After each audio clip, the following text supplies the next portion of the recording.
Menyadari rasa kecewa ini yang hadir itu bukan sekedar kita bercerita lalu kita bisa menyadarinya. Tapi bagaimana kita bisa mengidentifikasi apa saja yang terjadi di dalam diri maupun di luar diri. Coba teman-teman list lagi, dicek gitu. Kenapa sih kecewa ini muncul?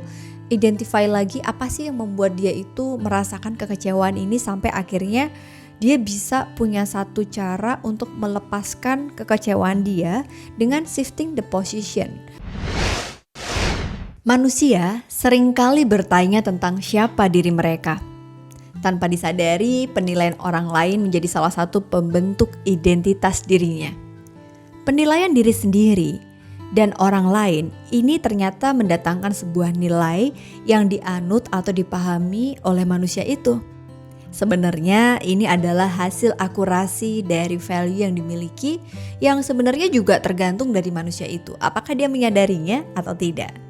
Assalamualaikum teman-teman semua, Analisa Channel kali ini akan ngebahas tentang sesuatu yang masih agak nyambung nih dengan episode yang sebelumnya. Siapa ini ya udah nonton episode barengan sama Gita Savitri.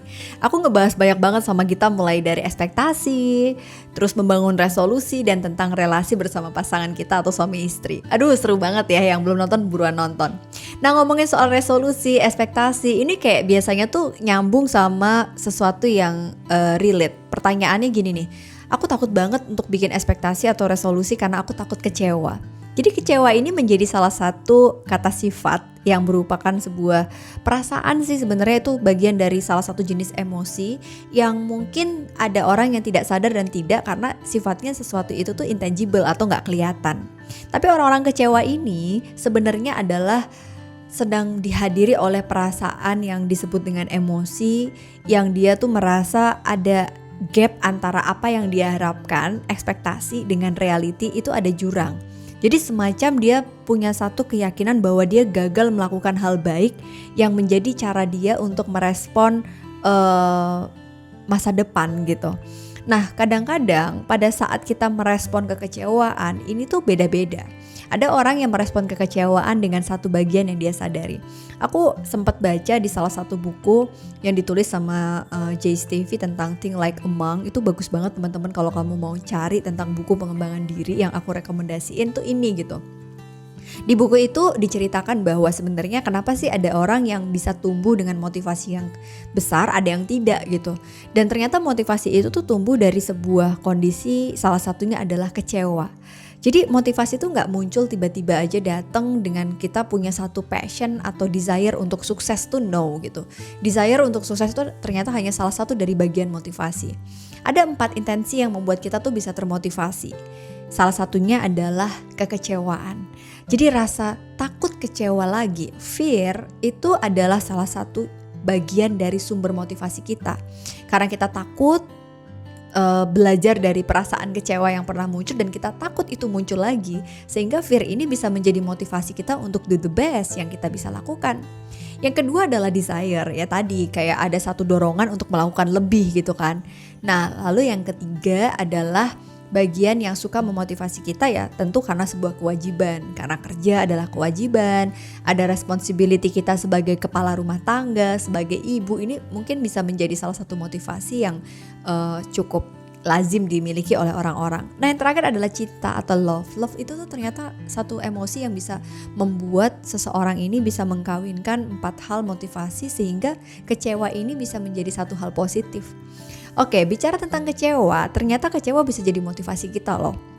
So, how to work with disappointment? Menyadari rasa kecewa ini yang hadir itu bukan sekedar kita bercerita lalu kita bisa menyadarinya. Tapi bagaimana kita bisa mengidentifikasi apa saja yang terjadi di dalam diri maupun di luar diri. Coba teman-teman list lagi, dicek gitu. Kenapa sih kecewa ini muncul? Identify lagi apa sih yang membuat dia itu merasakan kekecewaan ini sampai akhirnya dia bisa punya satu cara untuk melepaskan kekecewaan dia dengan shifting the position.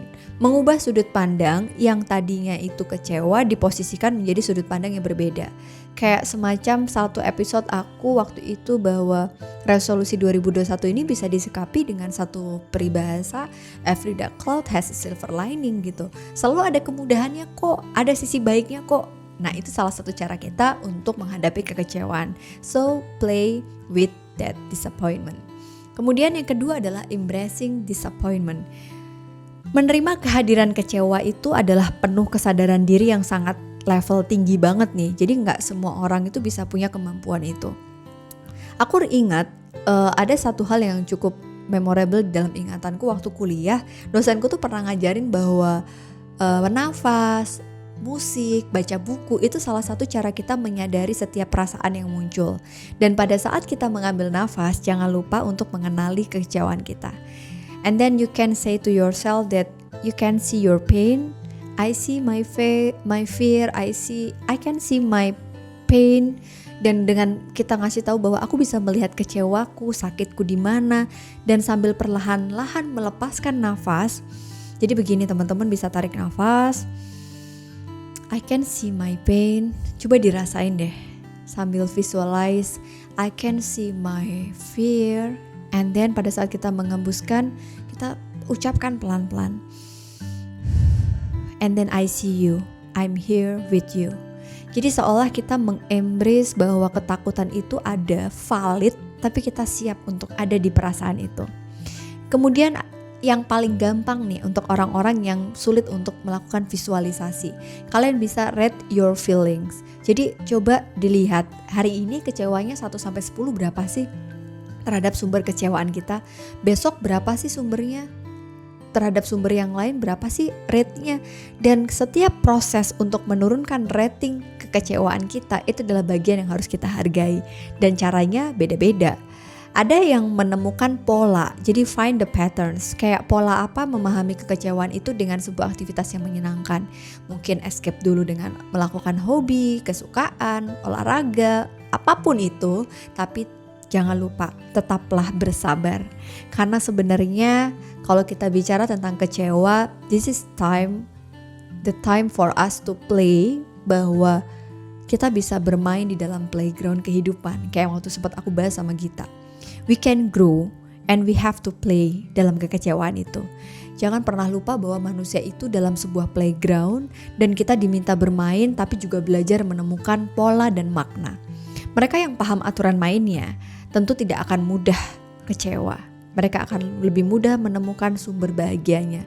Sebaliknya, mereka yang tak mampu memahaminya akan mudah kecewa. Jadi teman-teman, jangan pernah lupa bahwa tujuan akhirnya ketika kita paham apa yang dicari di dunia, maka kita akan mudah mengendalikan rasa kecewa. Yang terakhir, jangan pernah lupa bersyukur.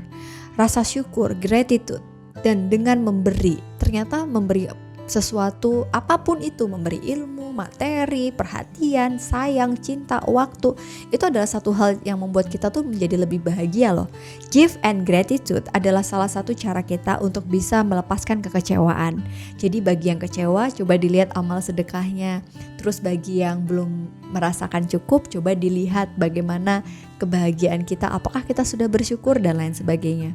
Jadi sebagai penutup teman-teman, aku pengen bilang bahwa semua bukan tentang hitungan matematika. Kalau kita kecewa, ini bukan lagi tentang 1 + 1 = 2, tapi bagaimana kita bisa memaknai proses apa pentingnya kecewa itu untuk proses kita belajar menjadi manusia yang lebih baik dari sebelumnya. Thank you udah nonton Analisa Channel, dan semoga di episode ini teman-teman bisa dapat insight-nya. Dan anyway, sebenarnya konten episode kali ini sudah pernah aku tuliskan juga di Instagramku yang mulai 2021 aku punya resolusi untuk lebih sering berbagi dengan menuliskan microblog di Instagram aku. Dan berdamai dengan kecewa ini sudah ada di Instagramku juga. Jadi kalau teman-teman gak sempat buka YouTube, kalian bisa dengerin Spotify dan kalian juga bisa lihat di Instagramnya. Thank you udah nonton Analisa Channel, dan untuk supportnya selama ini 400.000 lebih subscribers, kayak gak pernah nyangka. Ini jadi motivasi kita juga untuk menghadapi kekecewaan hidup, yaitu dengan merasa kita punya sumber bahagia, yaitu respon positif teman-teman semuanya. Jangan lupa jaga kesehatan dan tetap semangat. Assalamualaikum.